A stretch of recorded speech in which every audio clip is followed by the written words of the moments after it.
குரல் கொடுத்து வருவாங்க. பாஜக கூட்டணியை பொறுத்தவரை அதிகபட்சமாக 320 இடங்கள் வரை முன்னிலை பெற்றார்கள். அதன் பிறகு 290ஆக முன்னிலை குறைந்தது.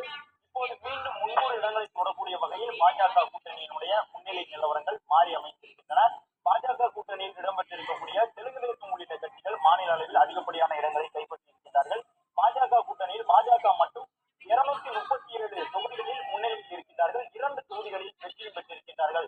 ஆக கிட்டத்தட்ட ஒரு 240 என்று வைத்துக் கொண்டோம் என்றால் மேற்கொண்டு கூடுதலாக ஒரு 35 இடங்களை கைப்பற்றினால் மட்டும்தான் பாஜக கூட்டணி எளிதாக ஆட்சி அமைக்க முடியும். இல்லாத பட்சத்தில் தனிப்பெரும்பான்மை, அதாவது ஆட்சி அமைப்பதற்கு தேவையான பெரும்பான்மை இல்லாவிட்டாலும் போட்டியில் இருக்கக்கூடிய கட்சிகளில் அதிகப்படியான இடங்களை வென்ற கட்சி தனிப்பெரும்பான்மை பெற்ற கட்சி என்று குறிப்பிட்டு மாநில அளவில் ஆளுநரும் தேசிய அளவில் குடியரசுத் தலைவரும் ஆட்சி அமைக்க அழைப்பு விடுப்பார்கள். அதன்படி 273 இடங்களை பெறாவிட்டாலும் கூட பாஜக கூட்டணி தற்போது இருக்கக்கூடிய 240 என்ற இடங்களில் வெற்றியை உறுதி செய்தால் அந்த கட்சி எளிதாக ஆட்சி அமைத்துவிட முடியும் கூட்டணி கட்சியினரின் ஆதரவுடன். அதே நேரம் கூட்டணி கட்சியின் தயவு இல்லாமல் தனிப்பட்ட முறையில் பாஜக ஆட்சி அமைக்க வேண்டும் என்றால் இன்னும் கூடுதலாக ஒரு 40 தொகுதிகள் வரை வெற்றி பெற வேண்டிய கட்டாயம் பாஜகவிற்கு இருக்கின்றது.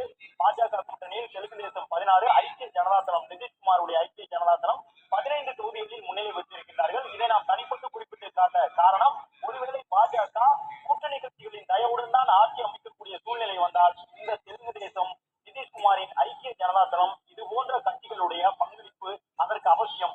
ஒருவேளை அவர்கள் பாஜக கூட்டணியில் இணைந்து தேர்தலை சந்தித்த சூழலிலும் ஆட்சி மாற்றம் ஏற்படக்கூடிய நிலையில், அதாவது மீண்டும் புதிய அரசு அமையும் பொழுது அவர்கள் ஆதரவு தராமல் இந்தியா கூட்டணி போன்றவற்றை ஆதரிக்க நேர்ந்தால் அது பாஜகவிற்கு ஒரு மிகப்பெரிய சரிவை செய்யக்கூடிய வாய்ப்பு இருக்கின்றது. எனவேதான் அந்த 2 கட்சிகள் ஐக்கிய ஜனதா தளம் மற்றும் தெலுங்கு தேசம் உள்ளிட்டவற்றின் உதவி பாஜகவிற்கு தற்போது தேவைப்படுகின்றது.